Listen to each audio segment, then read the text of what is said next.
Hello friends, welcome back to our channel. இன்றைக்கி நம்ம சேனலில் இந்த 2 மாங்காயை வச்சு அதுவும் வெறும் 10 நிமிஷத்தில் மாங்காய் ஊறுகாய் எப்படி பண்ணுறதுன்னு வாங்க பார்க்கலாம்.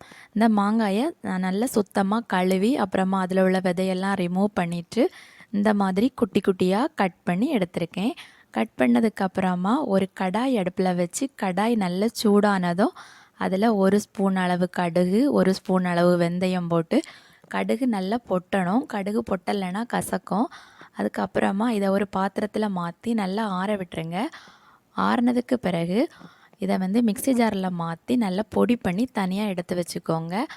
அதுக்கப்புறமா ஒரு கடாய் அடுப்பில் வச்சு 3 ஸ்பூன் அளவு நல்லெண்ணெய் ஊற்றி நல்லெண்ணெய் நல்லா சூடானதும் அதில் 1 ஸ்பூன் அளவு கடுகு போட்டு கடுகு பொட்டின பிறகு நம்ம ஏற்கனவே எடுத்து வச்சுருக்கிற மாங்காயை அதில் ஆட் பண்ணி அது கூடவே 1 ஸ்பூன் அளவு உப்பு, 3 ஸ்பூன் அளவு மிளகாய்த்தூள் ஆட் பண்ணி ஒரு 2 நிமிஷம் மூடி போட்டு விட்டுருங்க. 2 நிமிஷத்துக்கு அப்புறமா இதை ஓப்பன் பண்ணி கொஞ்சம் பெருங்காயத்தூள், அப்புறமா நம்ம ஏற்கனவே பொடி பண்ணி வச்சுருக்க கடுகு, வெந்தயத்தூள் இந்த 2ஐயும் அதில் ஆட் பண்ணிவிடுங்க. ஆட் பண்ணி மறுபடியும் 1 நிமிஷம் நல்லா கிளறி விட்டுட்டு இதை இறக்கிடுங்க. இறக்கி நல்லா சூடு ஆற விட்டு இதை ஒரு கண்ணாடி பாட்டிலில் ஸ்டோர் பண்ணி வச்சுக்கோங்க.